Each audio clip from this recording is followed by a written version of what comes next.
নমস্কার বন্ধুরা, আমি Priya. Welcome back to my channel. তো আজকে রাতের বেলায় এখানে একদম নর্মালি একটু রুটি আর তরকারির জন্য এখানে শাশুড়ি মা প্রথমেই আলুগুলোকে কেটে নিচ্ছে। তো অনেক দিন ধরে যেহেতু বাইরের খাওয়া দাওয়া চলছিল, তার জন্য এখানে আজকে আমরা একদম সবাই বললাম যে একদম সিম্পল কিছু রান্না হোক যেটা রাতে খাবো। আর যেহেতু এখানে খুব গরমও পড়েছে, তার জন্য আর কিছু ভালোও লাগছে না উল্টোপাল্টা খেতে।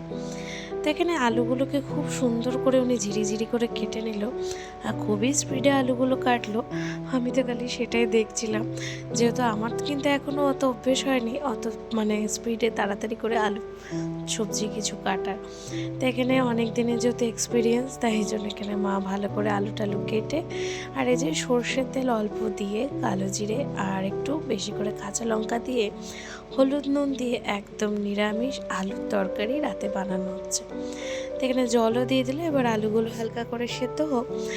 আর আমি এসেছি রুটি বানাতে। রুটি প্রথমে দুটো রুটি বানাবো, যেহেতু মিঠি রানী খাবে ওর জন্য আগে দুটো রুটি বানিয়ে নিচ্ছি। আর তারপর এখানে বাদবাকি সবার রুটিগুলো হবে।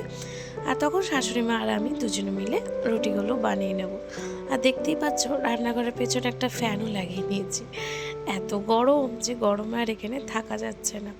তো রাতের জন্য এটাই একেবারে সিম্পল রুটি আর আলুর তরকারি। ভাবলাম একটা ছোট্ট মিনি ব্লগ তোমাদের সাথে শেয়ার করি।